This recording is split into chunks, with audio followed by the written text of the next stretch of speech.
Introduction to Joshua. This book is named after the great military commander Joshua. God named Joshua as Israel's leader before Moses died. Where the book of Deuteronomy ends, the book of Joshua begins, with the people of Israel camped on the east side of the Jordan River, ready to enter the land God had promised them. For the previous 40 years, Israel had journeyed in the Sinai desert. God was continuing to fulfill his promise to Abraham to make him a great nation, which is recorded in the book of Genesis. He was also judging the sins of the pagan peoples who lived in the region and rejected the one true God as Lord of all the earth. The book of Joshua is a story about God reclaiming a portion of the earth for himself and for his chosen people.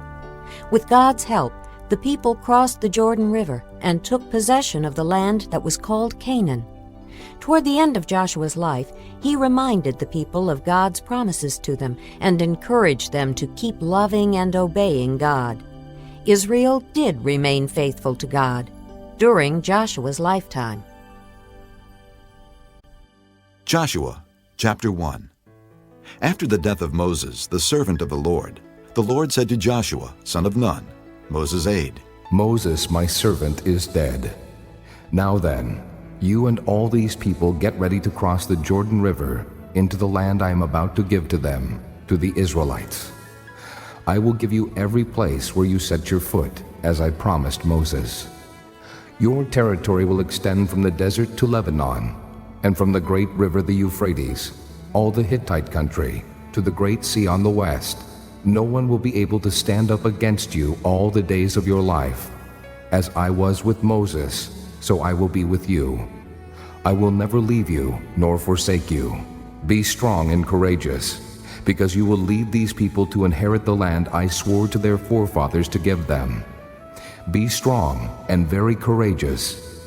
Be careful to obey all the law my servant Moses gave you. Do not turn from it to the right or to the left, that you may be successful wherever you go. Do not let this book of the law depart from your mouth. Meditate on it day and night, so that you may be careful to do everything written in it. Then you will be prosperous and successful. Have I not commanded you? Be strong and courageous. Do not be terrified. Do not be discouraged, for the Lord your God will be with you wherever you go. So Joshua ordered the officers of the people, Go through the camp and tell the people, get your supplies ready.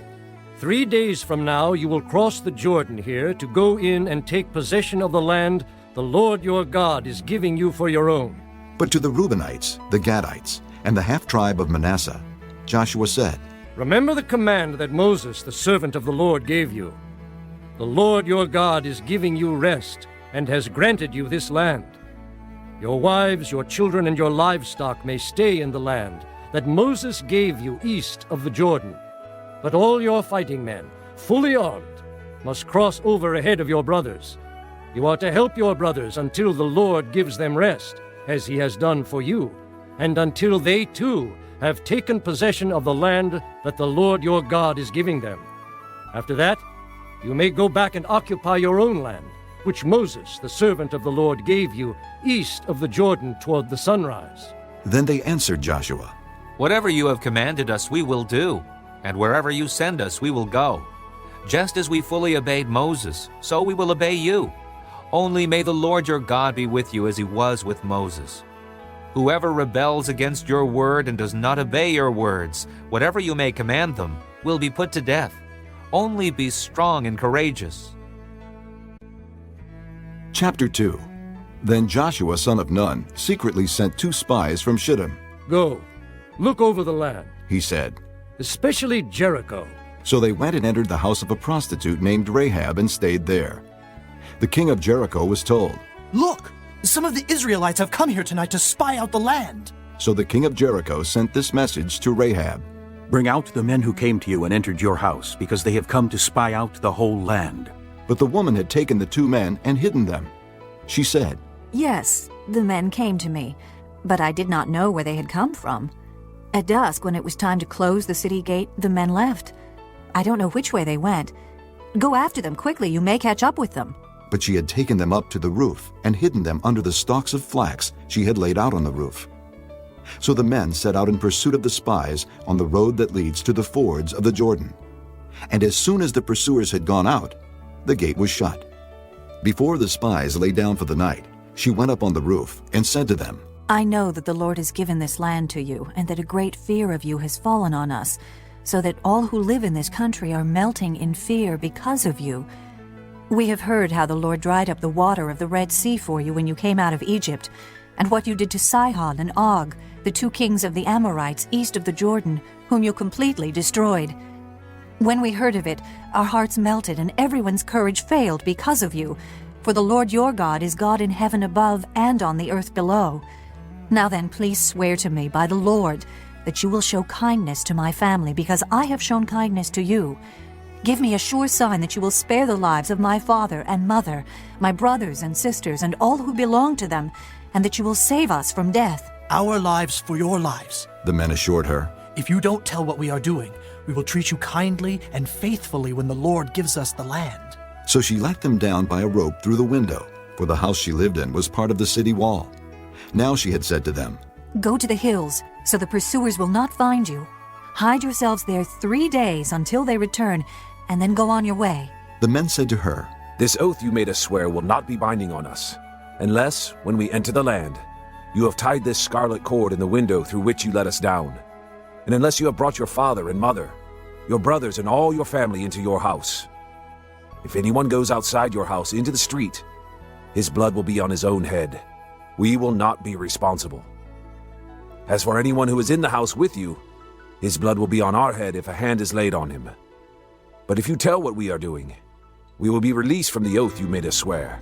Agreed. she replied. Let it be as you say. So she sent them away, and they departed, and she tied the scarlet cord in the window. When they left, they went into the hills and stayed there 3 days, until the pursuers had searched all along the road and returned without finding them.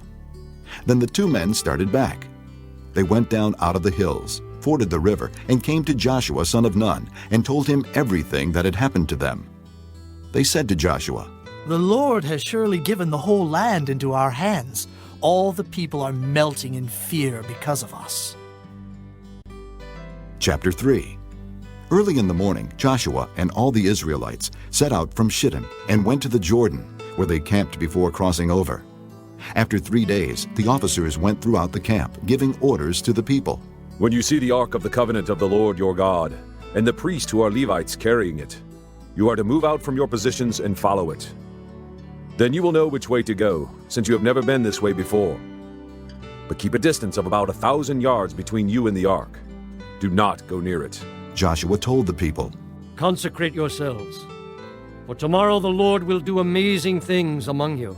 Joshua said to the priests. Take up the Ark of the Covenant and pass on ahead of the people. So they took it up and went ahead of them. And the Lord said to Joshua, Today I will begin to exalt you in the eyes of all Israel, so they may know that I am with you, as I was with Moses. Tell the priests who carry the Ark of the Covenant, when you reach the edge of the Jordan's waters, go and stand in the river. Joshua said to the Israelites, Come here and listen to the words of the Lord your God. This is how you will know that the living God is among you, and that he will certainly drive out before you the Canaanites, Hittites, Hivites, Perizzites, Girgashites, Amorites, and Jebusites. See, the ark of the covenant of the Lord of all the earth will go into the Jordan ahead of you. Now then, choose 12 men from the tribes of Israel, 1 from each tribe. And as soon as the priests who carry the ark of the Lord of all the earth, set foot in the Jordan, its waters flowing downstream will be cut off and stand up in a heap. So when the people broke camp to cross the Jordan, the priests carrying the Ark of the Covenant went ahead of them. Now the Jordan is at flood stage all during harvest. Yet as soon as the priests who carried the ark reached the Jordan and their feet touched the water's edge, the water from upstream stopped flowing. It piled up in a heap a great distance away, at a town called Adam in the vicinity of Zarethan, while the water flowing down to the sea of the Arabah, the Salt Sea, was completely cut off. So the people crossed over opposite Jericho. The priests who carried the Ark of the Covenant of the Lord stood firm on dry ground in the middle of the Jordan, while all Israel passed by until the whole nation had completed the crossing on dry ground. Chapter 4. When the whole nation had finished crossing the Jordan, the Lord said to Joshua, Choose 12 men from among the people, one from each tribe, and tell them to take up 12 stones from the middle of the Jordan, from right where the priest stood, and to carry them over with you, and put them down at the place where you stay tonight. So Joshua called together the 12 men he had appointed from the Israelites, one from each tribe, and said to them, Go over before the ark of the Lord your God into the middle of the Jordan.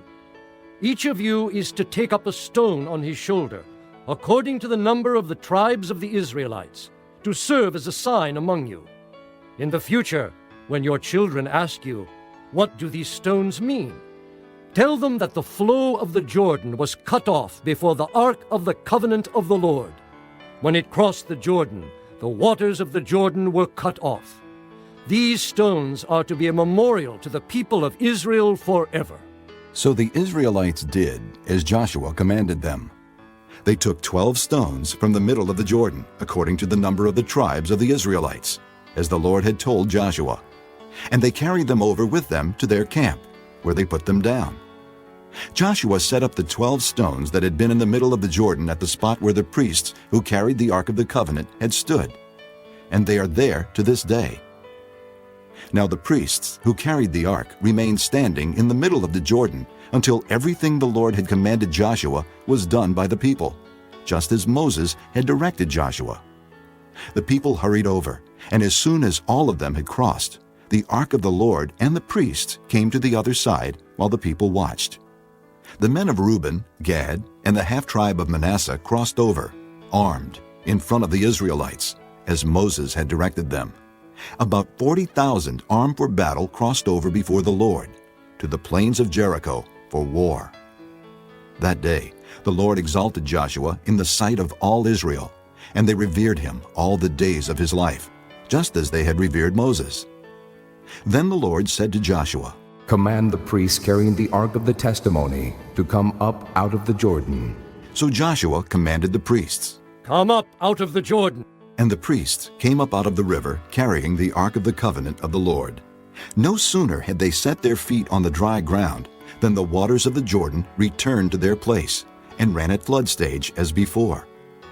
On the 10th day of the first month, the people went up from the Jordan and camped at Gilgal on the eastern border of Jericho. And Joshua set up at Gilgal the 12 stones they had taken out of the Jordan. He said to the Israelites, In the future, when your descendants ask their fathers, What do these stones mean? Tell them, Israel crossed the Jordan on dry ground. For the Lord your God dried up the Jordan before you until you had crossed over. The Lord your God did to the Jordan just what he had done to the Red Sea when he dried it up before us until we had crossed over. He did this so that all the peoples of the earth might know that the hand of the Lord is powerful, and so that you might always fear the Lord your God. Chapter 5.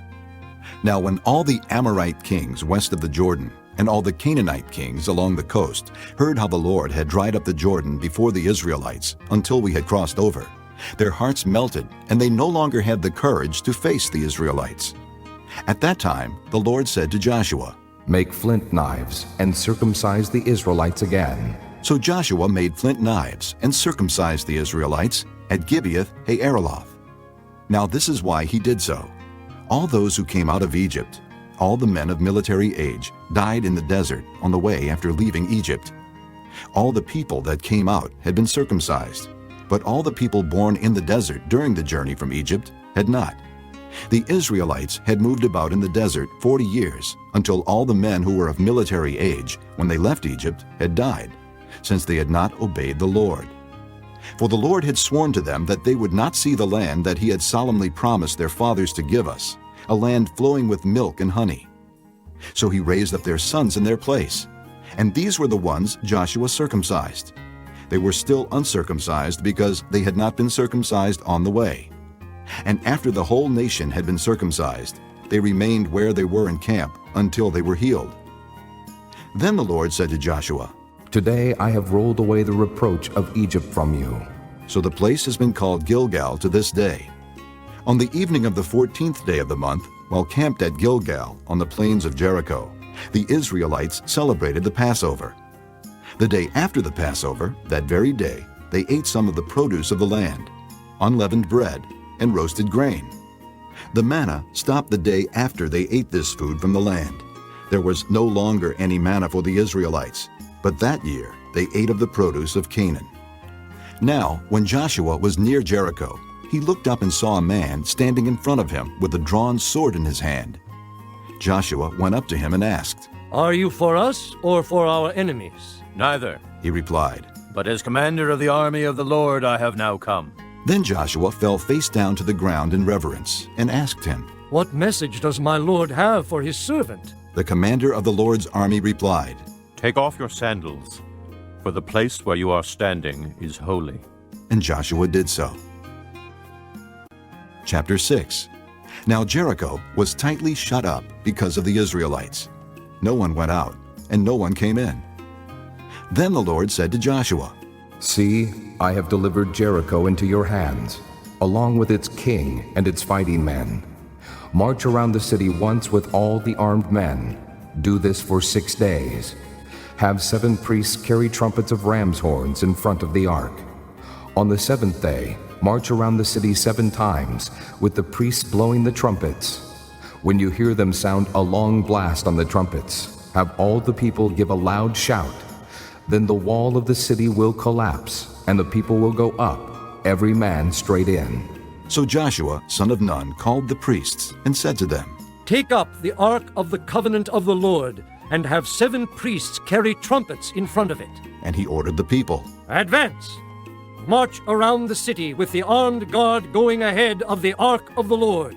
When Joshua had spoken to the people, the 7 priests carrying the 7 trumpets before the Lord went forward, blowing their trumpets, and the ark of the Lord's covenant followed them. The armed guard marched ahead of the priests who blew the trumpets, and the rear guard followed the ark. All this time the trumpets were sounding, but Joshua had commanded the people, Do not give a war cry. Do not raise your voices. Do not say a word until the day I tell you to shout. Then shout. So he had the ark of the Lord carried around the city, circling it once. Then the people returned to camp and spent the night there. Joshua got up early the next morning, and the priests took up the ark of the Lord. The 7 priests, carrying the 7 trumpets, went forward, marching before the ark of the Lord and blowing the trumpets. The armed men went ahead of them, and the rear guard followed the ark of the Lord, while the trumpets kept sounding. So on the 2nd day, they marched around the city once and returned to the camp. They did this for 6 days. On the 7th day, they got up at daybreak and marched around the city 7 times in the same manner, except that on that day they circled the city 7 times. The 7th time around, when the priests sounded the trumpet blast, Joshua commanded the people, Shout, for the Lord has given you the city. The city and all that is in it are to be devoted to the Lord. Only Rahab the prostitute and all who are with her in her house shall be spared, because she hid the spies we sent.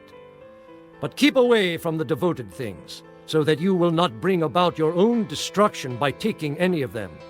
Otherwise you will make the camp of Israel liable to destruction and bring trouble on it. All the silver and gold and the articles of bronze and iron are sacred to the Lord and must go into his treasury.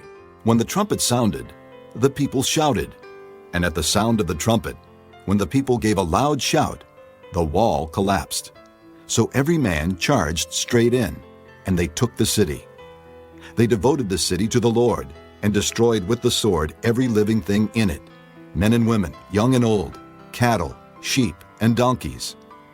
Joshua said to the 2 men who had spied out the land, Go into the prostitute's house and bring her out, and all who belong to her, in accordance with your oath to her. So the young men who had done the spying went in and brought out Rahab, her father and mother and brothers, and all who belonged to her. They brought out her entire family, and put them in a place outside the camp of Israel. Then they burned the whole city and everything in it, But they put the silver and gold and the articles of bronze and iron into the treasury of the Lord's house.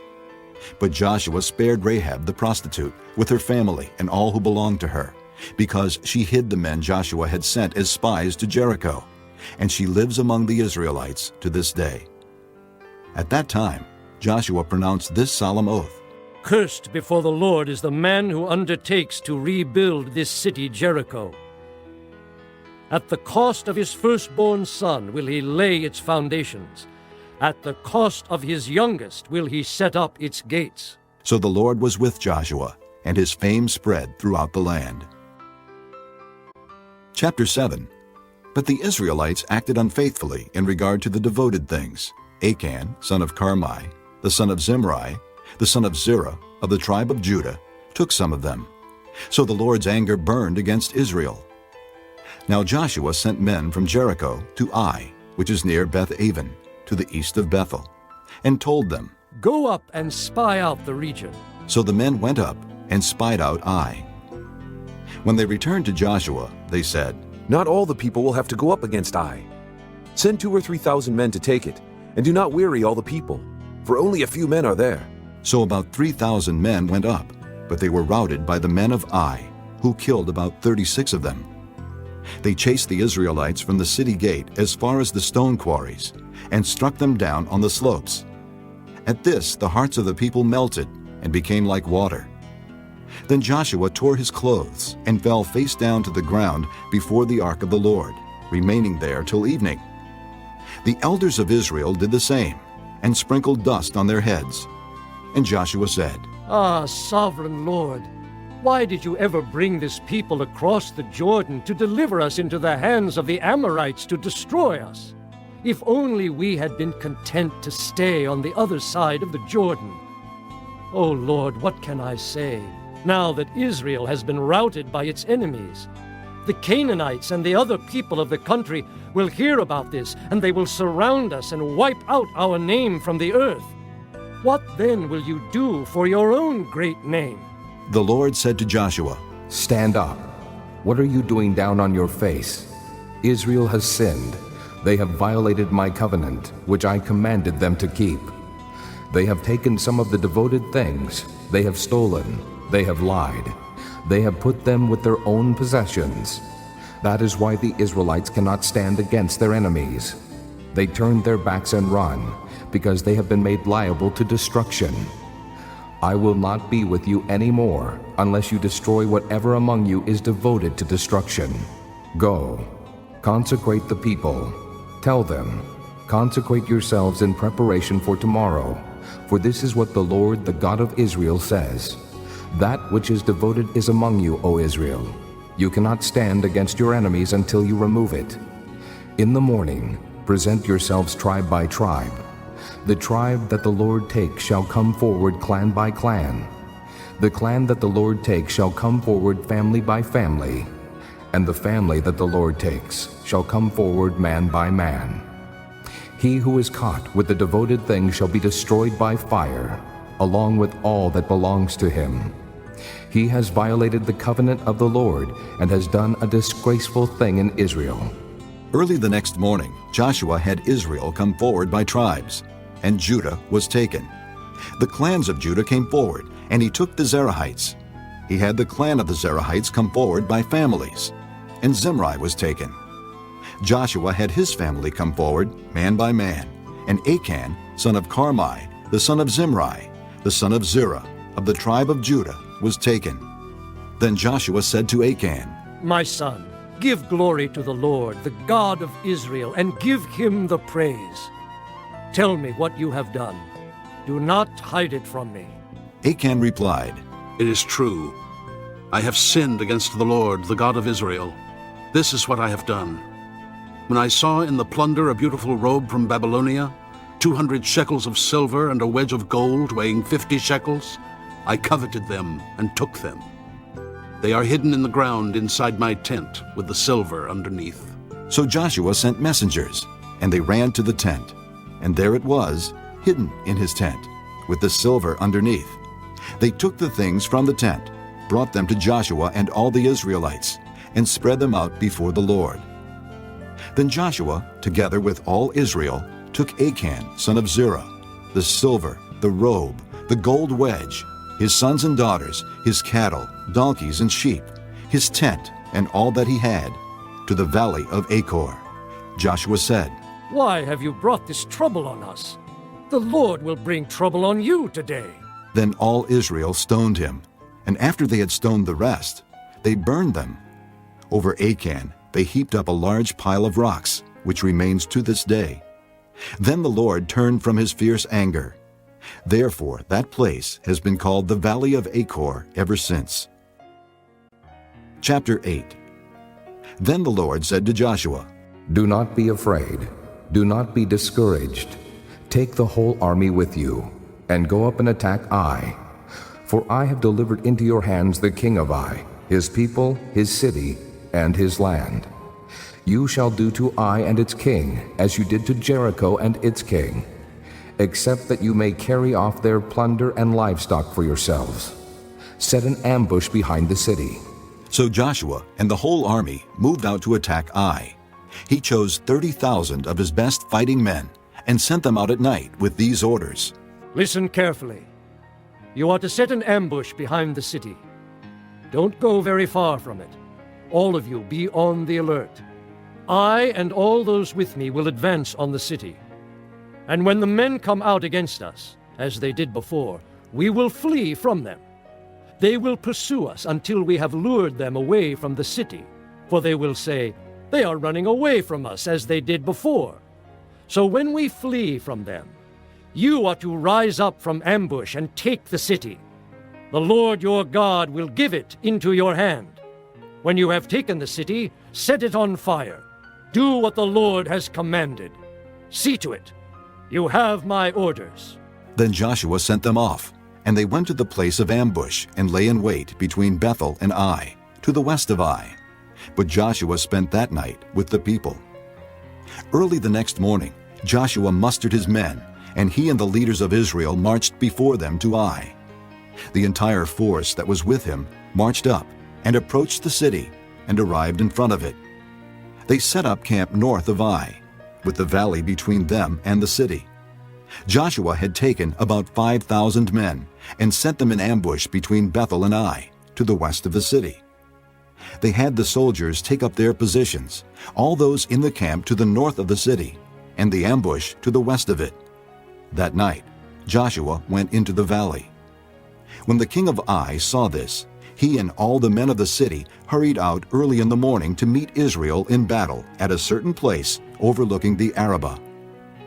But he did not know that an ambush had been set against him behind the city. Joshua and all Israel let themselves be driven back before them, and they fled toward the desert. All the men of Ai were called to pursue them, and they pursued Joshua and were lured away from the city. Not a man remained in Ai or Bethel who did not go after Israel.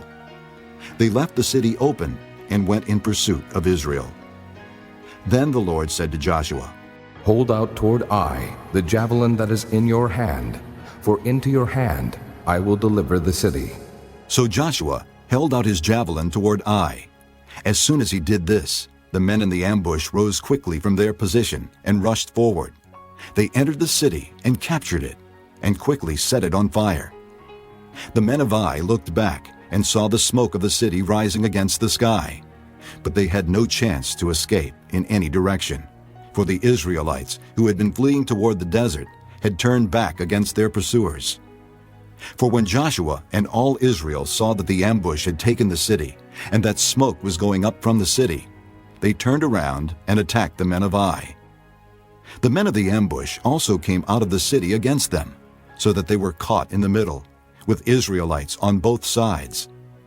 Israel cut them down, leaving them neither survivors nor fugitives. But they took the king of Ai alive and brought him to Joshua.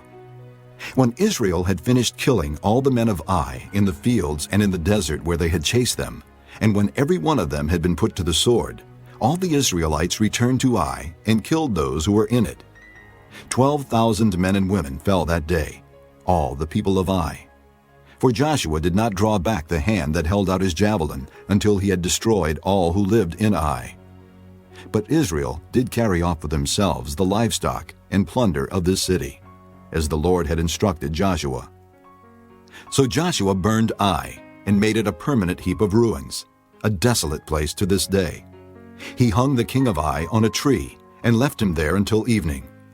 At sunset, Joshua ordered them to take his body from the tree and throw it down at the entrance of the city gate. And they raised a large pile of rocks over it, which remains to this day. Then Joshua built on Mount Ebal an altar to the Lord, the God of Israel, as Moses the servant of the Lord had commanded the Israelites. He built it according to what is written in the book of the law of Moses, an altar of uncut stones, on which no iron tool had been used. On it they offered to the Lord burnt offerings and sacrificed fellowship offerings. There, in the presence of the Israelites, Joshua copied on stones the law of Moses, which he had written. All Israel, aliens and citizens alike, with their elders, officials, and judges, were standing on both sides of the Ark of the Covenant of the Lord, facing those who carried it, the priests, who were Levites. Half of the people stood in front of Mount Gerizim, and half of them in front of Mount Ebal, as Moses, the servant of the Lord, had formally commanded when he gave instructions to bless the people of Israel. Afterward, Joshua read all the words of the law, the blessings and the curses, just as it is written in the book of the law. There was not a word of all that Moses had commanded that Joshua did not read to the whole assembly of Israel, including the women and children and the aliens who lived among them. Chapter 9. Now when all the kings west of the Jordan heard about these things, those in the hill country, in the western foothills, and along the entire coast of the Great Sea as far as Lebanon, the kings of the Hittites, Amorites, Canaanites, Perizzites, Hivites, and Jebusites, they came together to make war against Joshua and Israel. However, when the people of Gibeon heard what Joshua had done to Jericho and Ai, they resorted to a ruse. They went as a delegation whose donkeys were loaded with worn-out sacks and old wineskins, cracked and mended. The men put worn and patched sandals on their feet and wore old clothes. All the bread of their food supply was dry and moldy. Then they went to Joshua in the camp at Gilgal and said to him and the men of Israel, "We have come from a distant country. Make a treaty with us." The men of Israel said to the Hivites, "But perhaps you live near us. How then can we make a treaty with you?" "We are your servants," they said to Joshua. But Joshua asked, "Who are you and where do you come from?" They answered, "Your servants have come from a very distant country because of the fame of the Lord your God. For we have heard reports of him, all that he did in Egypt, and all that he did to the 2 kings of the Amorites east of the Jordan, Sihon, king of Heshbon, and Og, king of Bashan, who reigned in Ashtaroth. And our elders and all those living in our country said to us, 'Take provisions for your journey. Go and meet them and say to them, "We are your servants. Make a treaty with us." This bread of ours was warm when we packed it at home on the day we left to come to you. But now see how dry and moldy it is. And these wineskins that we filled were new, but see how cracked they are. And our clothes and sandals are worn out by the very long journey.'" The men of Israel sampled their provisions, but did not inquire of the Lord. Then Joshua made a treaty of peace with them to let them live, and the leaders of the assembly ratified it by oath. 3 days after they made the treaty with the Gibeonites, the Israelites heard that they were neighbors living near them. So the Israelites set out, and on the 3rd day came to their cities, Gibeon, Kephirah, Beeroth, and Kiriath-Jearim. But the Israelites did not attack them, because the leaders of the assembly had sworn an oath to them by the Lord, the God of Israel. The whole assembly grumbled against the leaders, but all the leaders answered, "We have given them our oath by the Lord, the God of Israel, and we cannot touch them now. This is what we will do to them. We will let them live, so that wrath will not fall on us for breaking the oath we swore to them." They continued, "Let them live, but let them be woodcutters and water carriers for the entire community." So the leader's promise to them was kept. Then Joshua summoned the Gibeonites and said, "Why did you deceive us by saying, 'We live a long way from you,' while actually you live near us? You are now under a curse. You will never cease to serve as woodcutters and water carriers for the house of my God." They answered Joshua, Your servants were clearly told how the Lord your God had commanded his servant Moses to give you the whole land and to wipe out all its inhabitants from before you. So we fear for our lives because of you, and that is why we did this. We are now in your hands. Do to us whatever seems good and right to you. So Joshua saved them from the Israelites, and they did not kill them. That day he made the Gibeonites woodcutters and water carriers for the community, and for the altar of the Lord at the place the Lord would choose. And that is what they are to this day. Chapter 10. Now Adoni-Zedek, king of Jerusalem, heard that Joshua had taken Ai and totally destroyed it, doing to Ai and its king as he had done to Jericho and its king, and that the people of Gibeon had made a treaty of peace with Israel and were living near them.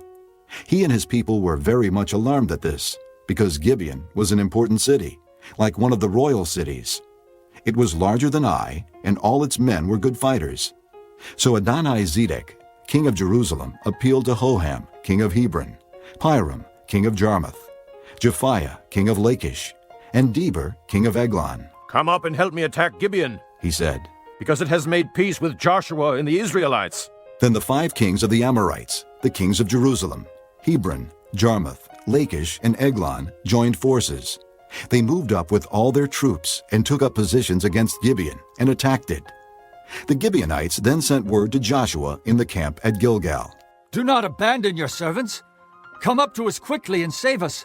Help us, because all the Amorite kings from the hill country have joined forces against us. So Joshua marched up from Gilgal with his entire army, including all the best fighting men. The Lord said to Joshua, Do not be afraid of them. I have given them into your hand. Not one of them will be able to withstand you. After an all-night march from Gilgal, Joshua took them by surprise. The Lord threw them into confusion before Israel, who defeated them in a great victory at Gibeon. Israel pursued them along the road going up to Beth-horon, and cut them down all the way to Azekah and Makkedah.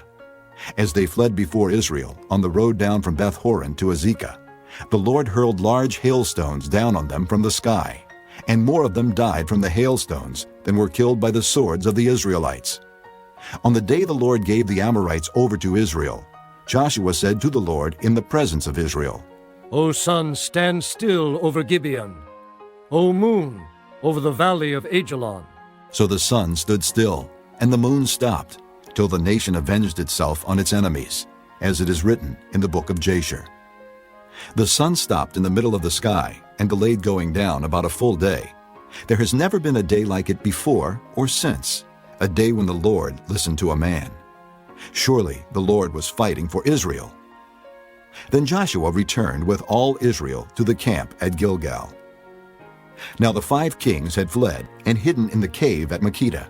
When Joshua was told that the 5 kings had been found hiding in the cave at Makkedah, he said, Roll large rocks up to the mouth of the cave, and post some men there to guard it. But don't stop. Pursue your enemies. Attack them from the rear, and don't let them reach their cities. For the Lord your God has given them into your hand. So Joshua and the Israelites destroyed them completely, almost to a man. But the few who were left reached their fortified cities. The whole army then returned safely to Joshua in the camp at Makkedah, and no one uttered a word against the Israelites. Joshua said, Open the mouth of the cave and bring those 5 kings out to me. So they brought the 5 kings out of the cave, the kings of Jerusalem, Hebron, Jarmuth, Lachish, and Eglon. When they had brought these kings to Joshua, he summoned all the men of Israel and said to the army commanders who had come with him, Come here, and put your feet on the necks of these kings. So they came forward and placed their feet on their necks. Joshua said to them, Do not be afraid. Do not be discouraged. Be strong and courageous. This is what the Lord will do to all the enemies you are going to fight. Then Joshua struck and killed the kings and hung them on 5 trees, and they were left hanging on the trees until evening. At sunset, Joshua gave the order, and they took them down from the trees and threw them into the cave where they had been hiding. At the mouth of the cave, they placed large rocks, which are there to this day. That day, Joshua took Makkedah.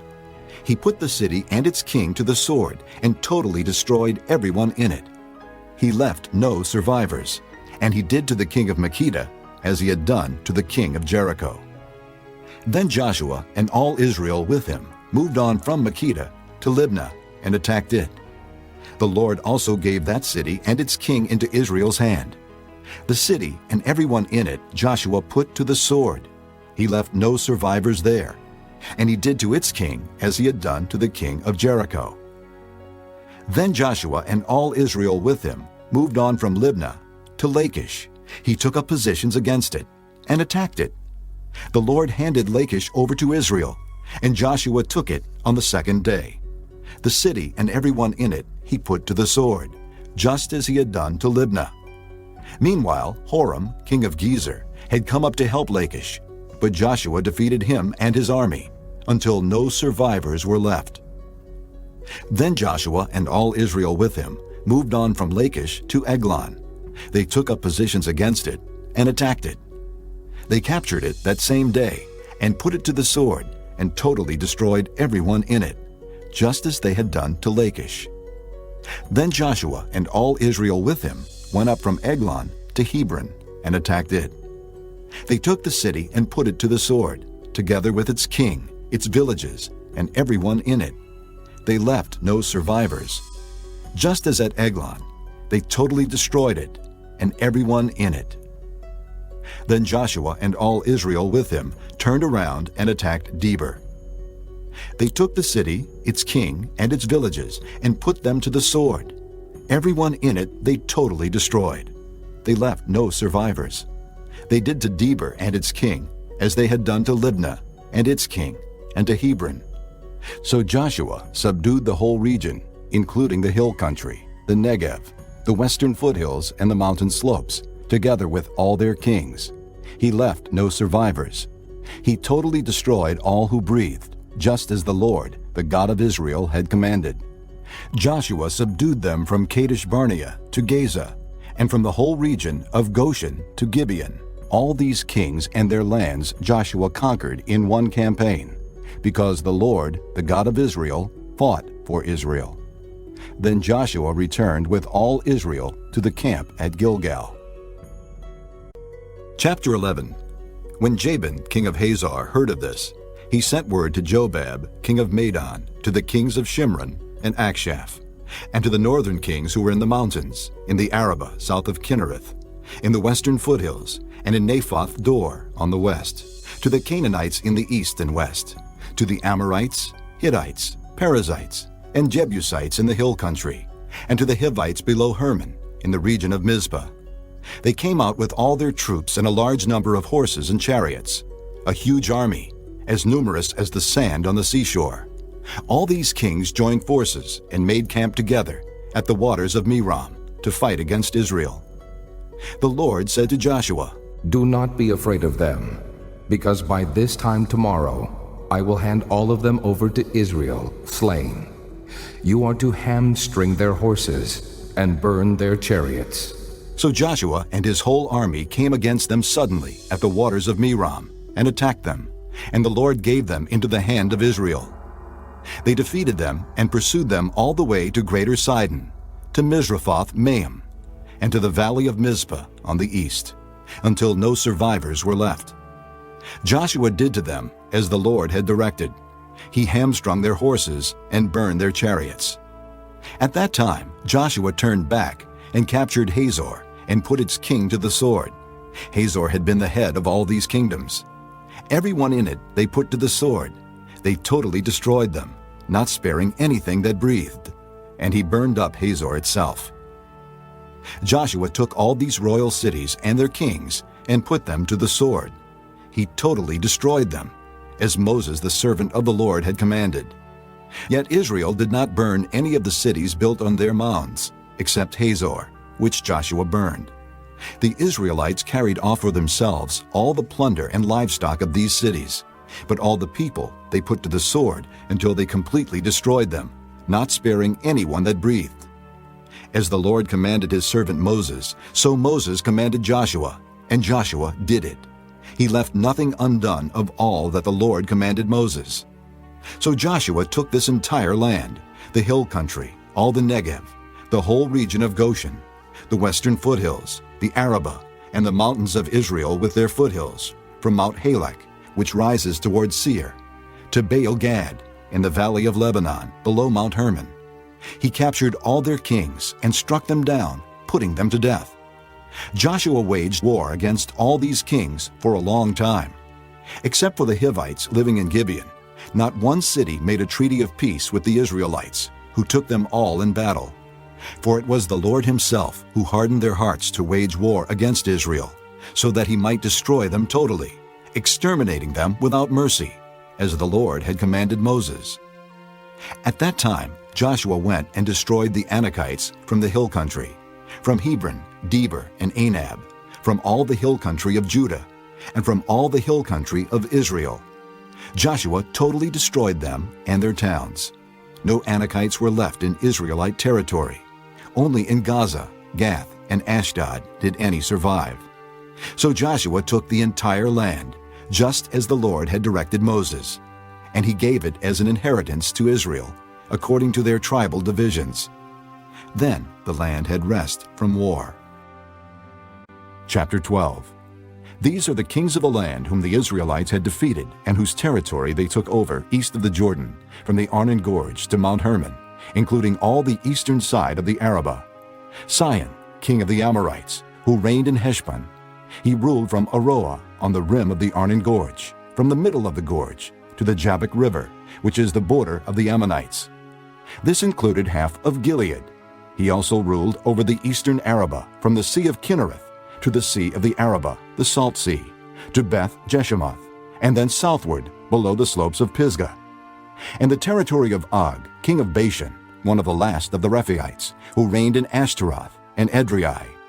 He ruled over Mount Hermon, Salakah, all of Bashan, to the border of the people of Gesher, and Maacah, and half of Gilead, to the border of Sihon, king of Heshbon. Moses, the servant of the Lord, and the Israelites conquered them. And Moses, the servant of the Lord, gave their land to the Reubenites, the Gadites, and the half-tribe of Manasseh to be their possession. These are the kings of the land that Joshua and the Israelites conquered on the west side of the Jordan, from Baal-Gad in the valley of Lebanon to Mount Halak, which rises towards Seir. Their lands Joshua gave as an inheritance to the tribes of Israel according to their tribal divisions: the hill country, the western foothills, the Arabah, the mountain slopes, the desert, and the Negev, the lands of the Hittites, Amorites, Canaanites, Perizzites, Hivites, and Jebusites. The king of Jericho, 1. The king of Ai, near Bethel, 1. The king of Jerusalem, 1. The king of Hebron, 1. The king of Jarmuth, 1. The king of Lachish, 1. The king of Eglon, 1. The king of Gezer, 1. The king of Debir, 1. The king of Geder, 1. The king of Hormah, 1. The king of Arad, 1. The king of Libnah, 1. The king of Adullam, 1. The king of Makkedah, 1. The king of Bethel, 1. The king of Tappuah, 1. The king of Hepher, 1. The king of Aphek, 1. The king of Lasharon, 1. The king of Maden, 1. The king of Hazor, 1. The king of Shimron-Meron, 1. The king of Akshaph, 1. The king of Taanach, 1. The king of Megiddo, 1. The king of Kedesh, 1. The king of Jokneam in Carmel, 1.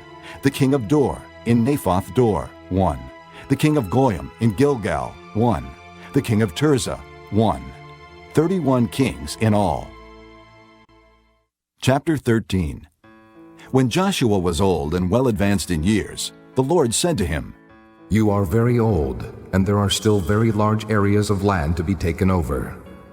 This is the land that remains, all the regions of the Philistines and Geshurites, from the Shihor River on the east of Egypt to the territory of Ekron on the north, all of it counted as Canaanite, the territory of the 5 Philistine rulers in Gaza, Ashdod, Ashkelon, Goth, and Ekron, that of the Avites, from the south, all the land of the Canaanites, from Arah of the Sidonians as far as Aphek, the region of the Amorites, the area of the Gibeonites, and all Lebanon to the east, from Baal-Gad below Mount Hermon to Lebo-Hamath, As for all the inhabitants of the mountain regions from Lebanon to Misrephoth-Maim, that is, all the Sidonians, I myself will drive them out before the Israelites. Be sure to allocate this land to Israel for an inheritance, as I have instructed you, and divide it as an inheritance among the 9 tribes and half of the tribe of Manasseh.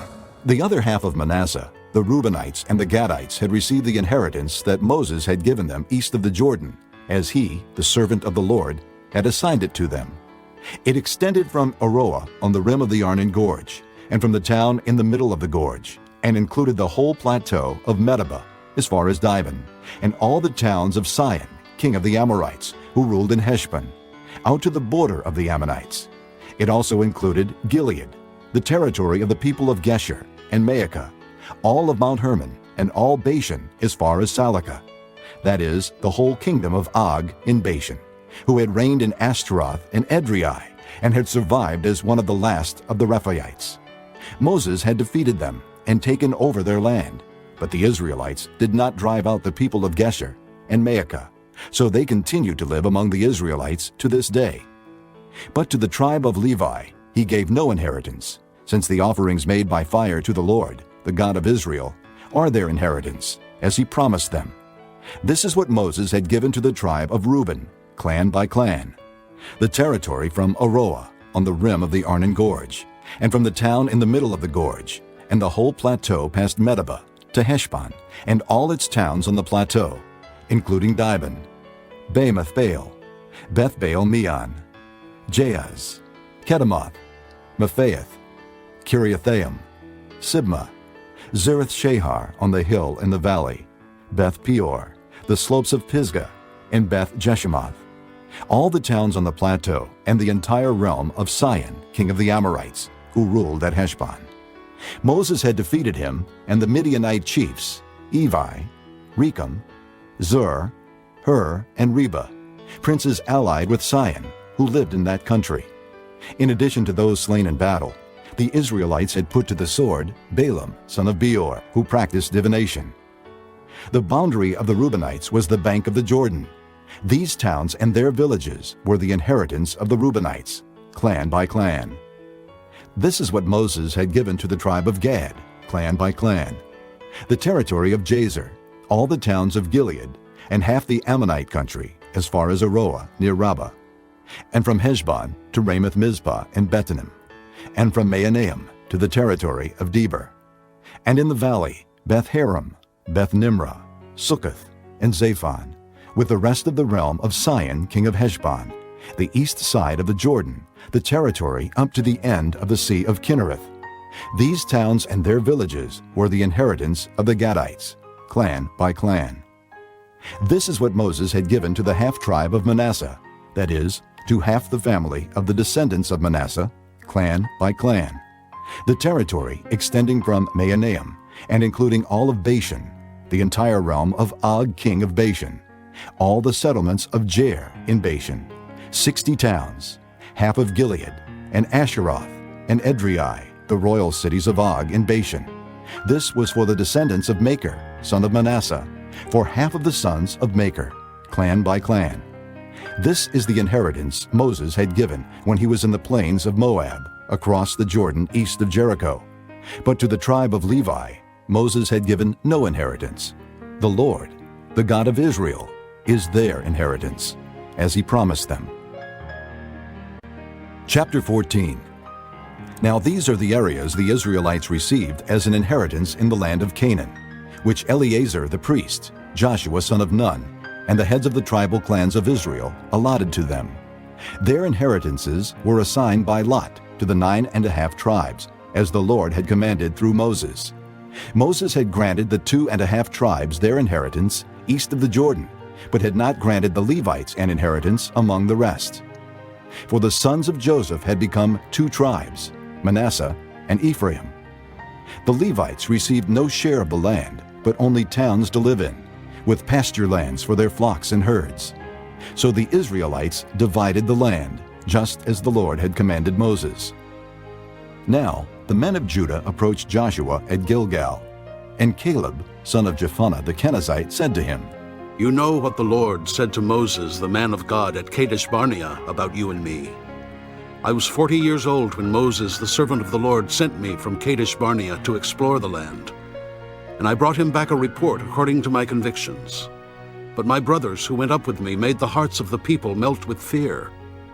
I, however, followed the Lord my God wholeheartedly. So on that day Moses swore to me, "The land on which your feet have walked will be your inheritance, and that of your children forever, because you have followed the Lord my God wholeheartedly." Now then, just as the Lord promised, he has kept me alive for 45 years since the time he said this to Moses, while Israel moved about in the desert. So here I am today, 85 years old. I am still as strong today as the day Moses sent me out. I'm just as vigorous to go out to battle now as I was then. Now give me this hill country that the Lord promised me that day. You yourself heard then that the Anakites were there, and their cities were large and fortified. But the Lord helping me, I will drive them out, just as he said. Then Joshua blessed Caleb, son of Jephunneh, and gave him Hebron as his inheritance. So Hebron has belonged to Caleb, son of Jephunneh the Kenizzite, ever since, because he followed the Lord, the God of Israel, wholeheartedly. Hebron used to be called Kiriath Arba, after Arba, who was the greatest man among the Anakites. Then the land had rest from war. Chapter 15. The allotment for the tribe of Judah, clan by clan, extended down to the territory of Edom, to the desert of Zin in the extreme south. Their southern boundary started from the bay at the southern end of the Salt Sea, crossed south of Scorpion Pass, continued on to Zin, and went over to the south of Kadesh Barnea. Then it ran past Hezron, up to Ader, and curved around to Karka. It then passed along to Asmon, and joined the Wadi of Egypt, ending at the sea. This is their southern boundary. The eastern boundary is the Salt Sea as far as the mouth of the Jordan.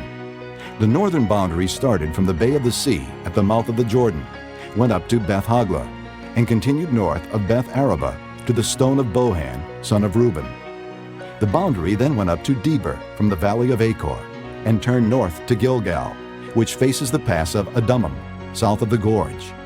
It continued along to the waters of En-Shemesh, and came out at En-Rogel. Then it ran up the valley of Ben-Hinnom along the southern slope of the Jebusite city, that is, Jerusalem. From there it climbed to the top of the hill west of the Hinnom Valley, at the northern end of the valley of Rephaim. From the hilltop, the boundary headed toward the spring of the waters of Nephtoah, came out at the towns of Mount Ephraim, and went down toward Bela, that is, Kiriath Jearim. Then it curved westward from Bela to Mount Seir, ran along the northern slope of Mount Jearim, that is, Kesalon, continued down to Beth Shemesh, and crossed to Timnah. It went to the northern slope of Ekron, turned toward Shikharon, passed along to Mount Bela, and reached Jabneel. The boundary ended at the sea. The western boundary is the coastline of the Great Sea. These are the boundaries around the people of Judah by their clans. In accordance with the Lord's command to him, Joshua gave to Caleb, son of Jephunneh, a portion in Judah, Kiriath Arba, that is, Hebron. Arba was the forefather of Anak. From Hebron, Caleb drove out the three Anakites, Shishaiah, Ahiman, and Talmai, descendants of Anak. From there he marched against the people living in Deber, formerly called Kiriath Sepher. And Caleb said, I will give my daughter Achsah in marriage to the man who attacks and captures Kiriath Sepher. Othniel, son of Kenaz, Caleb's brother, took it. So Caleb gave his daughter Achsah to him in marriage. One day, when she came to Othniel, she urged him to ask her father for a field. When she got off her donkey, Caleb asked her, What can I do for you? She replied, Do me a special favor. Since you have given me land in the Negev, give me also springs of water. So Caleb gave her the upper and lower springs. This is the inheritance of the tribe of Judah, clan by clan. The southernmost towns of the tribe of Judah in the Negev, toward the boundary of Edom, were Kabzeel, Eder, Jager, Kainah, Damonah, Adadah, Kedesh, Hazor, Ithnan, Ziph, Telam, Bealoth, Hazor Hadadah, Kerioth Hezron, that is, Hazor, Ammon, Shema, Maladah, Hazar Gaddah, Heshmon, Beth Pelet, Hazar Shual, Beersheba, Biziathiah, Bela, Iam, Ezem, Eltolad, Kisel, Hormah, Ziklag, Madmanah, Sansannah, Lebaoth, Shilham, Ayin, and Rimmon, a total of 29 towns and their villages. In the western foothills, Eshtaol, Zorah, Ashna, Zanoah, En-Ganim, Tapua, Enam, Jarmuth, Adullam, Soko, Azekah, Shearaim, Adathaim, and Gederah, or Gederathaim, 14 towns and their villages.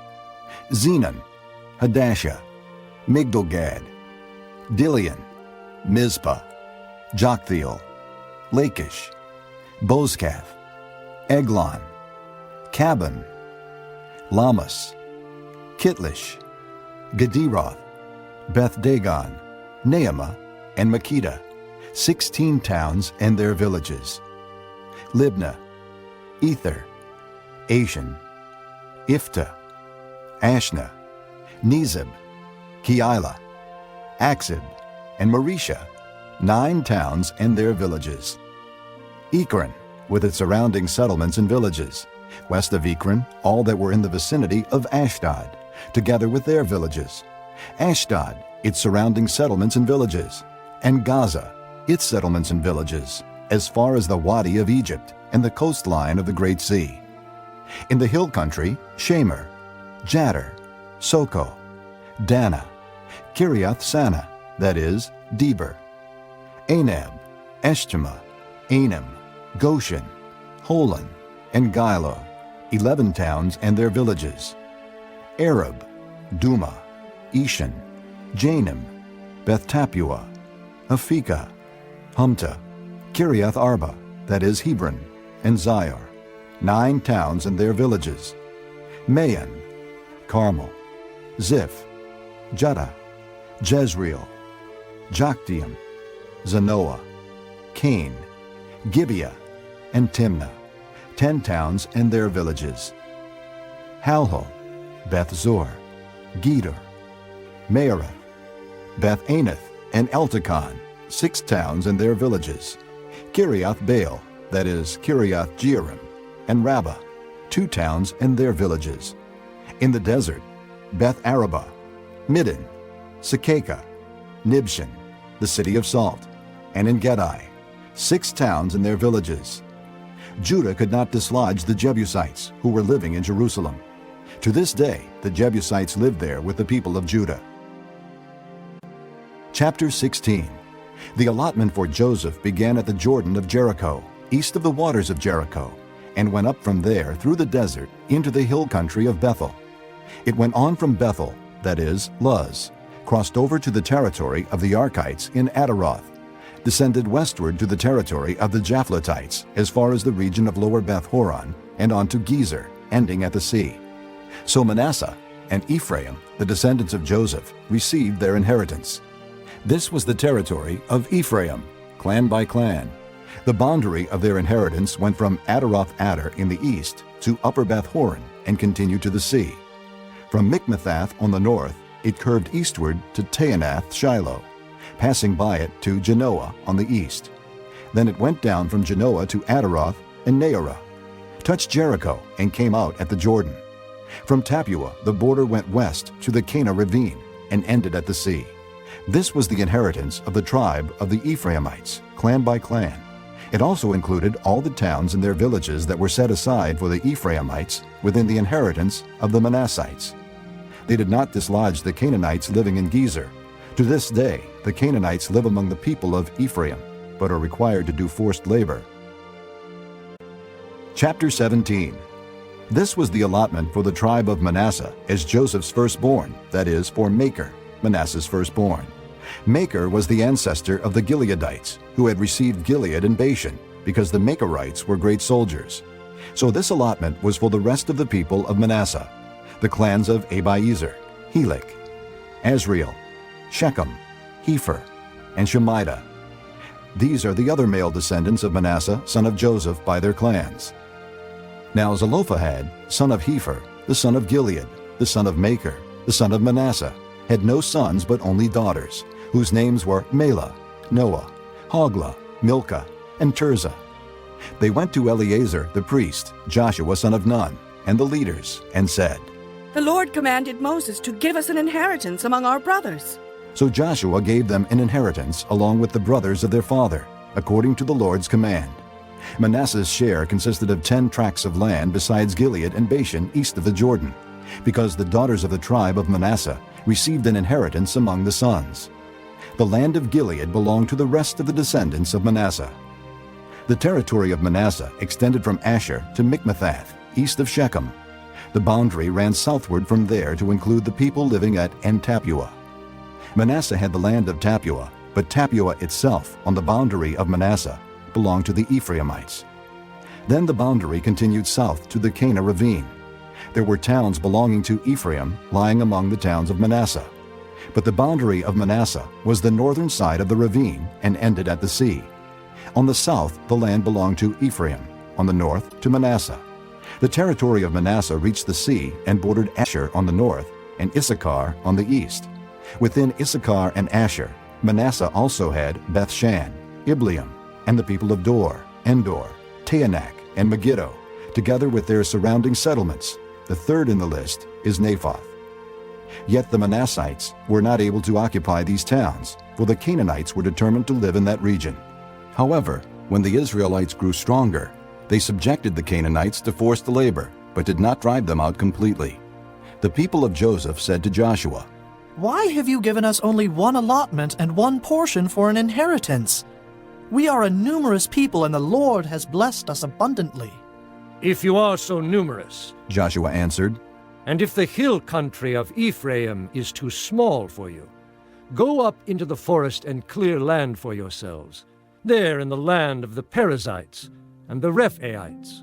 The people of Joseph replied, "The hill country is not enough for us, and all the Canaanites who live in the plain have iron chariots, both those in Beth-shan and its settlements, and those in the valley of Jezreel." But Joshua said to the house of Joseph, to Ephraim and Manasseh, "You are numerous and very powerful. You will have not only one allotment, but the forested hill country as well. Clear it, and its farthest limits will be yours. Though the Canaanites have iron chariots, and though they are strong, you can drive them out." Chapter 18. The whole assembly of the Israelites gathered at Shiloh and set up the tent of meeting there. The country was brought under their control, but there were still 7 Israelite tribes who had not yet received their inheritance. So Joshua said to the Israelites, "How long will you wait before you begin to take possession of the land that the Lord, the God of your fathers, has given you? Appoint 3 men from each tribe. I will send them out to make a survey of the land and to write a description of it, according to the inheritance of each. Then they will return to me. You are to divide the land into 7 parts. Judah is to remain in its territory on the south, and the house of Joseph in its territory on the north. After you have written descriptions of the 7 parts of the land, bring them here to me, and I will cast lots for you in the presence of the Lord our God. The Levites, however, do not get a portion among you, because the priestly service of the Lord is their inheritance. And Gad, Reuben, and the half-tribe of Manasseh have already received their inheritance on the east side of the Jordan. Moses, the servant of the Lord, gave it to them." As the men started on their way to map out the land, Joshua instructed them, "Go and make a survey of the land and write a description of it. Then return to me, and I will cast lots for you here at Shiloh in the presence of the Lord." So the men left and went through the land. They wrote its description on a scroll, town by town, in 7 parts, and returned to Joshua in the camp at Shiloh. Joshua then cast lots for them in Shiloh in the presence of the Lord, and there he distributed the land to the Israelites according to their tribal divisions. The lot came up for the tribe of Benjamin, clan by clan. Their allotted territory lay between the tribes of Judah and Joseph. On the north side, their boundary began at the Jordan, past the northern slope of Jericho, and headed west into the hill country, coming out at the desert of Beth-aven. From there, it crossed to the south slope of Luz, that is Bethel, and went down to Adaroth-Adar, on the hill south of Lower Beth-horon. From the hill facing Beth-horon on the south, the boundary turned south along the western side and came out at Kiriath-Baal, that is Kiriath-Jearim, a town of the people of Judah. This was the western side. The southern side began at the outskirts of Kiriath-Jearim on the west, and the boundary came out at the spring of the waters of Nephtoah. The boundary went down to the foot of the hill facing the valley of Ben-Hinnom, north of the valley of Rephaim. It continued down the Hinnom Valley along the southern slope of the Jebusite city, and so to En-Rogel. It then curved north, went to En-Shemesh, continued to Goliloth, which faces the pass of Edomim, and ran down to the stone of Bohan, son of Reuben. It continued to the northern slope of Beth-Arabah, and on down into the Arabah. It then went to the northern slope of Beth-Hoglah, and came out at the northern bay of the Salt Sea, at the mouth of the Jordan in the south. This was the southern boundary. The Jordan formed the boundary on the eastern side. These were the boundaries that marked out the inheritance of the clans of Benjamin on all sides.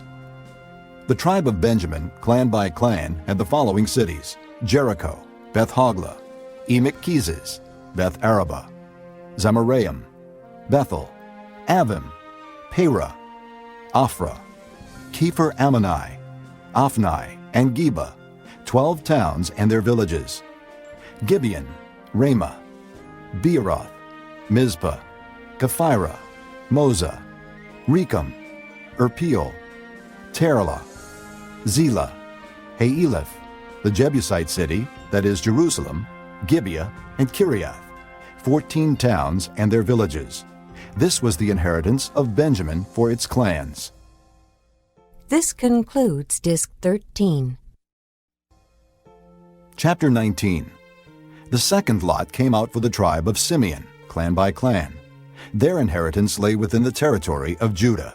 It included Beersheba, or Sheba, Moladah, Hazer-Shul, Bela, Ezem, Eltolad, Bethel, Hormah, Ziklag, Beth-Markaboth, Hazer-Susa, Beth-Lebaoth, and Sharuam, 13 towns and their villages: Ain, Rimmon, Ether, and Ashan, 4 towns and their villages, and all the villages around these towns as far as Baalath-beer, Ramah in the Negev.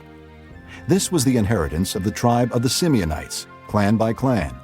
The inheritance of the Simeonites was taken from the share of Judah, because Judah's portion was more than they needed. So the Simeonites received their inheritance within the territory of Judah. The third lot came up for Zebulun, clan by clan. The boundary of their inheritance went as far as Sarid. Going west, it ran to Maralah, touched Dabbesheth, and extended to the ravine near Jokneam. It turned east from Sarid toward the sunrise to the territory of Kisloth-Tabor, and went on to Daberoth, and up to Japhiah. Then it continued eastward to Gath-Hepher and Eth-Kazin. It came out at Rimmon, and turned toward Neah. There the boundary went around on the north to Hanathon, and ended at the valley of Iphta-El. Included were Kadith, Nahalal, Shimron, Idalah, and Bethlehem. There were 12 towns and their villages. These towns and their villages were the inheritance of Zebulun, clan by clan. The fourth lot came out for Issachar, clan by clan. Their territory included Jezreel, Keseloth, Shunem, Hapharaim, Shion, Anaharath, Rabbath, Kishion, Ebez, Remoth, and Ganim, and Hada, and Beth-Pazez. The boundary touched Tabor, Shehazumah, and Beth-Shemesh, and ended at the Jordan. There were 16 towns and their villages. These towns and their villages were the inheritance of the tribe of Issachar, clan by clan. The fifth lot came out for the tribe of Asher, clan by clan. Their territory included Helkath, Halai, Beaton, Akshaph, Alamelech, Amad, and Mishal. On the west, the boundary touched Carmel and Shihor-Libnath. It then turned east toward Beth-Dagon, touched Zebulun, and the valley of Iphta-el, and went north to Beth-Emek, and Neiel, passing Cable on the left. It went to Abdon, Rehob, Hammon, and Cana, as far as Greater Sidon. The boundary then turned back toward Ramah, and went to the fortified city of Tyre, turned toward Hosa, and came out at the sea in the region of Achzib, Ammah, Aphek, and Rehob. There were 22 towns and their villages. These towns and their villages were the inheritance of the tribe of Asher, clan by clan. The sixth lot came out for Naphtali, clan by clan. Their boundary went from Heleph and the large tree in Zaanannim, passing Adami-Nekeb and Jabneel to Lacham, and ending at the Jordan. The boundary ran west through Asnath Tabor, and came out at Hukkok. It touched Zebulun on the south, Asher on the west, and the Jordan on the east. The fortified cities were Ziddim, Zur, Hamath, Rakkath, Kinnereth, Adamah, Ramah, Hazer, Kedesh, Edrei, and Hazer, Iron, Migdal-El, Horam, Beth-Anath, and Beth-Shemesh. There were 19 towns and their villages. These towns and their villages were the inheritance of the tribe of Naphtali, clan by clan. The seventh lot came out for the tribe of Dan, clan by clan. The territory of their inheritance included Zorah, Eshtaol, Shemesh, Shealabin, Ajalon, Ithla, Elon, Timnah, Ekron, Eltekeh, Gibbethon, Baalath, Jehud, Beni-Berak, Gath-Rimmon, Mejarkon, and Rakkon, with the area facing Joppa. But the Danites had difficulty taking possession of their territory, so they went up and attacked Leshem, took it, put it to the sword, and occupied it. They settled in Leshem and named it Dan after their forefather. These towns and their villages were the inheritance of the tribe of Dan, clan by clan. When they had finished dividing the land into its allotted portions, the Israelites gave Joshua, son of Nun, an inheritance among them, as the Lord had commanded. They gave him the town he asked for, Timnath-Serah, in the hill country of Ephraim. And he built up the town and settled there. These are the territories that Eleazar the priest, Joshua son of Nun, and the heads of the tribal clans of Israel assigned by lot at Shiloh in the presence of the Lord at the entrance to the tent of meeting. And so they finished dividing the land. Chapter 20.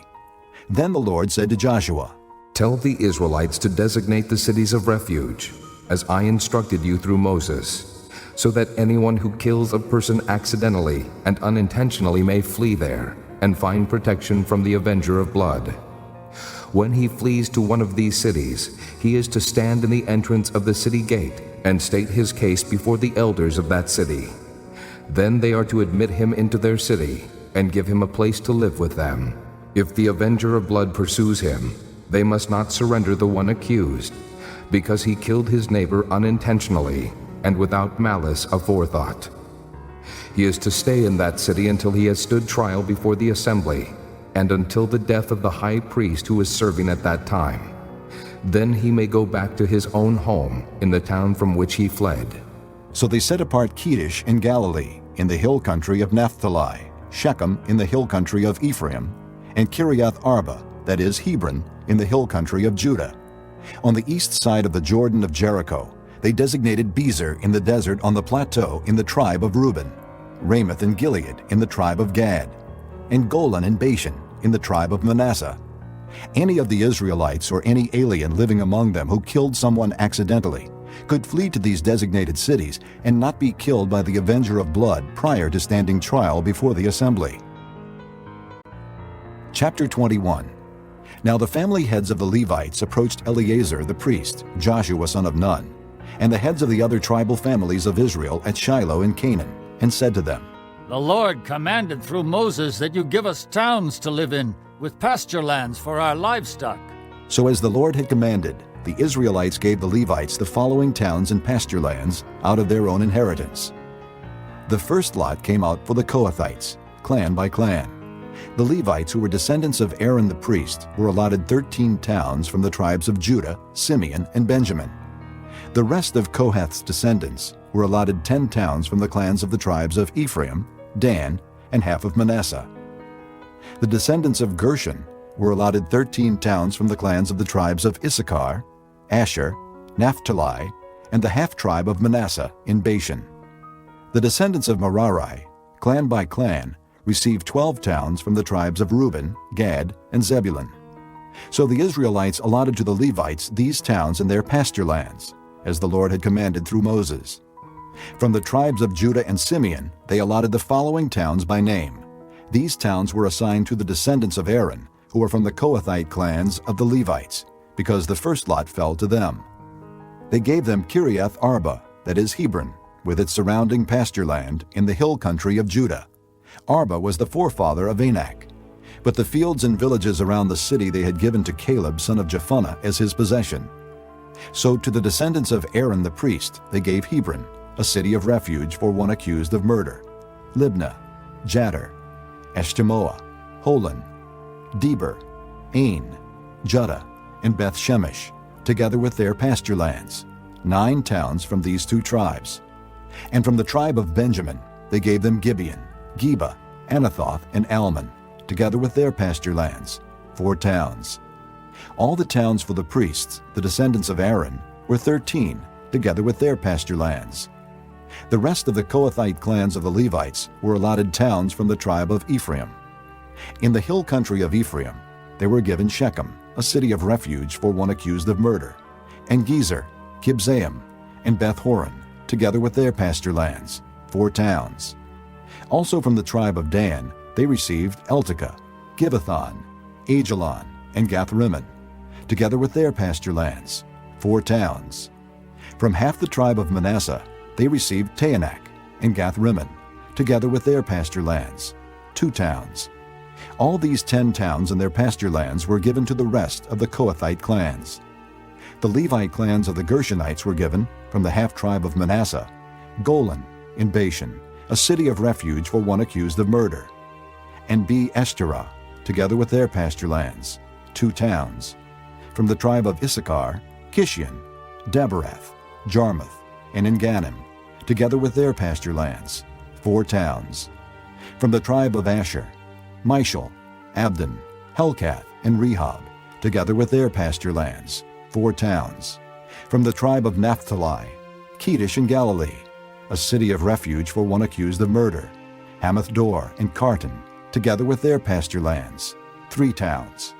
All the towns of the Gershonite clans were 13, together with their pasture lands. The Merarite clans, the rest of the Levites, were given from the tribe of Zebulun, Jokneam, Karta, Dimnah, and Nahalal, together with their pasture lands, 4 towns. From the tribe of Reuben, Bezer, Jahaz, Kedemoth, and Mephaeth, together with their pasture lands, 4 towns. From the tribe of Gad, Ramoth and Gilead, a city of refuge for one accused of murder, Mahanaim, Heshbon, and Jazer, together with their pasture lands, 4 towns in all. All the towns allotted to the Merarite clans, who were the rest of the Levites, were 12. The towns of the Levites in the territory held by the Israelites were 48 in all, together with their pasture lands. Each of these towns had pasture lands surrounding it. This was true for all these towns. So the Lord gave Israel all the land he had sworn to give their forefathers, and they took possession of it and settled there. The Lord gave them rest on every side, just as he had sworn to their forefathers. Not one of their enemies withstood them. The Lord handed all their enemies over to them. Not one of all the Lord's good promises to the house of Israel failed. Every one was fulfilled. Chapter 22. Then Joshua summoned the Reubenites, the Gadites, and the half-tribe of Manasseh, and said to them, You have done all that Moses, the servant of the Lord, commanded, and you have obeyed me in everything I commanded. For a long time now, to this very day, you have not deserted your brothers, but have carried out the mission the Lord your God gave you. Now that the Lord your God has given your brothers rest, as he promised, return to your homes in the land that Moses, the servant of the Lord, gave you on the other side of the Jordan. But be very careful to keep the commandment and the law that Moses, the servant of the Lord, gave you, to love the Lord your God, to walk in all his ways, to obey his commands, to hold fast to him, and to serve him with all your heart and all your soul." Then Joshua blessed them and sent them away, and they went to their homes. To the half-tribe of Manasseh Moses had given land in Bashan, and to the other half of the tribe Joshua gave land on the west side of the Jordan with their brothers. When Joshua sent them home, he blessed them, saying, "Return to your homes with your great wealth, with large herds of livestock, with silver, gold, bronze, and iron, and a great quantity of clothing, and divide with your brothers the plunder from your enemies." So the Reubenites, the Gadites, and the half-tribe of Manasseh left the Israelites at Shiloh in Canaan to return to Gilead, their own land, which they had acquired in accordance with the command of the Lord through Moses. When they came to Geliloth, near the Jordan in the land of Canaan, the Reubenites, the Gadites, and the half-tribe of Manasseh built an imposing altar there by the Jordan. And when the Israelites heard that they had built the altar on the border of Canaan at Geliloth, near the Jordan on the Israelite side, the whole assembly of Israel gathered at Shiloh to go to war against them. So the Israelites sent Phinehas, son of Eleazar the priest, to the land of Gilead, to Reuben, Gad, and the half-tribe of Manasseh. With him they sent 10 of the chief men, one for each of the tribes of Israel, each the head of a family division among the Israelite clans. When they went to Gilead, to Reuben, Gad, and the half-tribe of Manasseh, they said to them, "The whole assembly of the Lord says, 'How could you break faith with the God of Israel like this? How could you turn away from the Lord and build yourselves an altar in rebellion against him now? Was not the sin of Peor enough for us? Up to this very day we have not cleansed ourselves from that sin, even though a plague fell on the community of the Lord. And are you now turning away from the Lord? If you rebel against the Lord today, tomorrow he will be angry with the whole community of Israel. If the land you possess is defiled, come over to the Lord's land where the Lord's tabernacle stands, and share the land with us. But do not rebel against the Lord or against us by building an altar for yourselves, other than the altar of the Lord our God.' When Achan, son of Zerah, acted unfaithfully regarding the devoted things, did not wrath come upon the whole community of Israel? He was not the only one who died for his sin."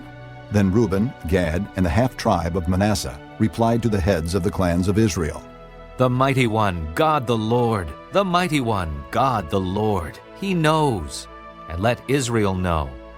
If this has been in rebellion or disobedience to the Lord, do not spare us this day.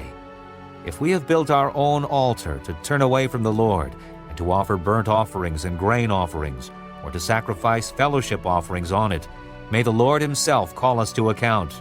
No, we did it for fear that someday your descendants might say to ours, 'What do you have to do with the Lord, the God of Israel? The Lord has made the Jordan a boundary between us and you Reubenites and Gadites. You have no share in the Lord.' So your descendants might cause ours to stop fearing the Lord. That is why we said, 'Let us get ready and build an altar, but not for burnt offerings or sacrifices. On the contrary, it is to be a witness between us and you and the generations that follow, that we will worship the Lord at his sanctuary with our burnt offerings, sacrifices, and fellowship offerings. Then in the future, your descendants will not be able to say to ours, 'You have no share in the Lord.'" And we said, "If they ever say this to us or to our descendants, we will answer, 'Look at the replica of the Lord's altar, which our fathers built, not for burnt offerings and sacrifices, but as a witness between us and you. Far be it from us to rebel against the Lord and turn away from him today by building an altar for burnt offerings, grain offerings, and sacrifices, other than the altar of the Lord our God that stands before his tabernacle." When Phinehas the priest and the leaders of the community, the heads of the clans of the Israelites, heard what Reuben, Gad, and Manasseh had to say, they were pleased. And Phinehas, son of Eleazar the priest, said to Reuben, Gad, and Manasseh, "Today we know that the Lord is with us, because you have not acted unfaithfully toward the Lord in this matter. Now you have rescued the Israelites from the Lord's hand." Then Phinehas, son of Eleazar the priest, and the leaders returned to Canaan from their meeting with the Reubenites and Gadites in Gilead, and reported to the Israelites. They were glad to hear the report and praised God. And they talked no more about going to war against them to devastate the country where the Reubenites and the Gadites lived. And the Reubenites and the Gadites gave the altar this name: A Witness Between Us that the Lord is God. Chapter 23. After a long time had passed, and the Lord had given Israel rest from all their enemies around them, Joshua, by then old and well advanced in years, summoned all Israel, their elders, leaders, judges, and officials, and said to them, I am old and well advanced in years. You yourselves have seen everything the Lord your God has done to all these nations for your sake. It was the Lord your God who fought for you. Remember how I have allotted as an inheritance for your tribes all the land of the nations that remain, the nations I conquered, between the Jordan and the great sea in the west. The Lord your God himself will drive them out of your way. He will push them out before you, and you will take possession of their land, as the Lord your God promised you. Be very strong. Be careful to obey all that is written in the book of the law of Moses, without turning aside to the right or to the left. Do not associate with these nations that remain among you. Do not invoke the names of their gods or swear by them. You must not serve them or bow down to them. But you are to hold fast to the Lord your God, as you have until now. The Lord has driven out before you great and powerful nations. To this day no one has been able to withstand you. One of you routs 1,000, because the Lord your God fights for you, just as he promised. So be very careful to love the Lord your God. But if you turn away and ally yourselves with the survivors of these nations that remain among you, and if you intermarry with them and associate with them, then you may be sure that the Lord your God will no longer drive out these nations before you. Instead, they will become snares and traps for you, whips on your backs and thorns in your eyes, until you perish from this good land, which the Lord your God has given you. Now I am about to go the way of all the earth. You know with all your heart and soul that not one of all the good promises the Lord your God gave you has failed. Every promise has been fulfilled, not one has failed.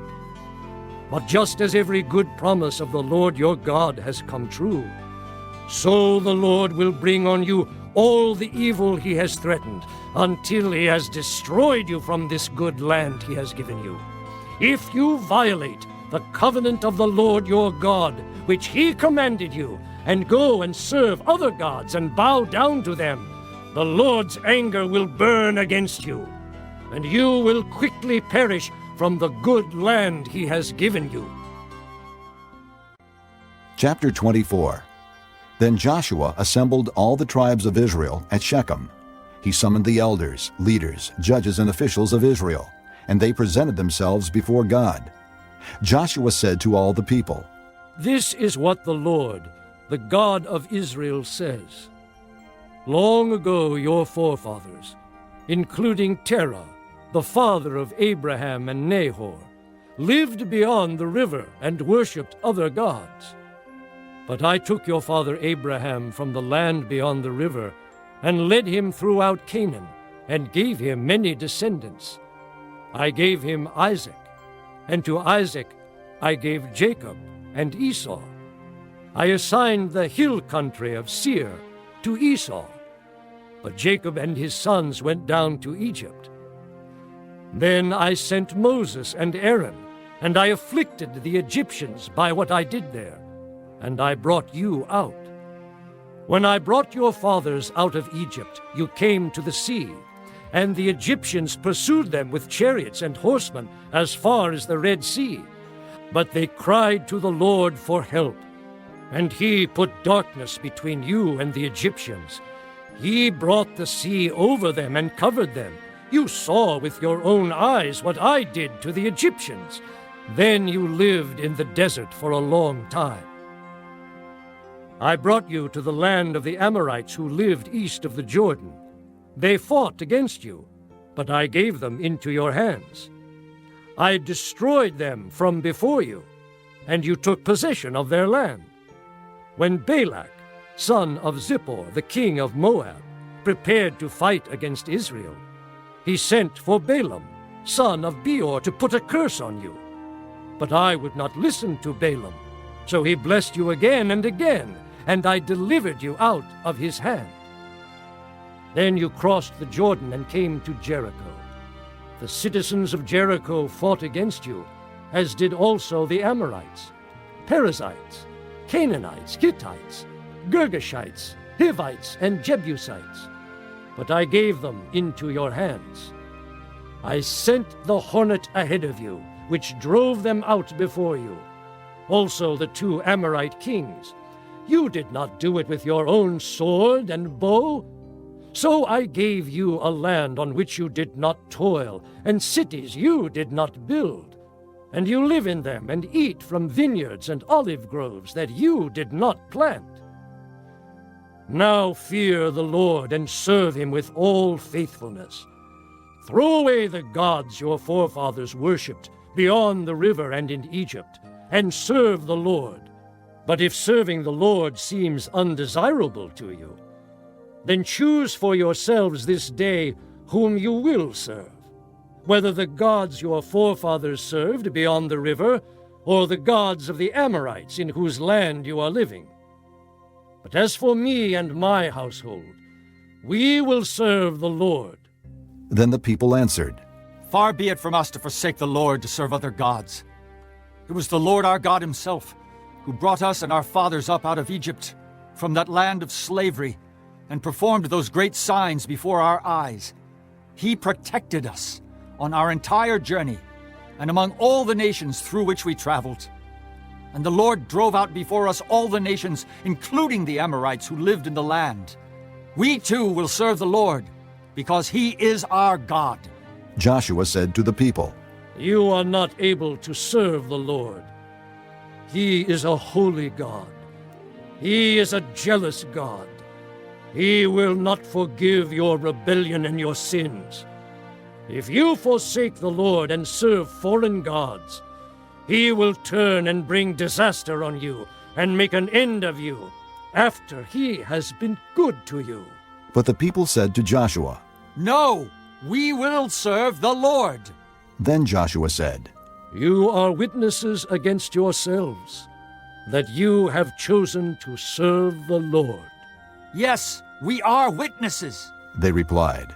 Now then, said Joshua, throw away the foreign gods that are among you, and yield your hearts to the Lord, the God of Israel. And the people said to Joshua, We will serve the Lord our God and obey him. On that day Joshua made a covenant for the people, and there at Shechem he drew up for them decrees and laws. And Joshua recorded these things in the book of the law of God. Then he took a large stone and set it up there under the oak near the holy place of the Lord. See, he said to all the people, this stone will be a witness against us. It has heard all the words the Lord has said to us. It will be a witness against you if you are untrue to your God. Then Joshua sent the people away, each to his own inheritance. After these things, Joshua son of Nun, the servant of the Lord, died at the age of 110. And they buried him in the land of his inheritance, at Timnath-Serah, in the hill country of Ephraim, north of Mount Gaash. Israel served the Lord throughout the lifetime of Joshua, and of the elders who outlived him, and who had experienced everything the Lord had done for Israel.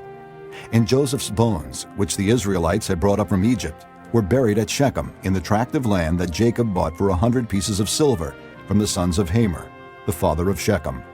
This became the inheritance of Joseph's descendants. And Eleazar son of Aaron died and was buried at Gibeah, which had been allotted to his son Phinehas in the hill country of Ephraim.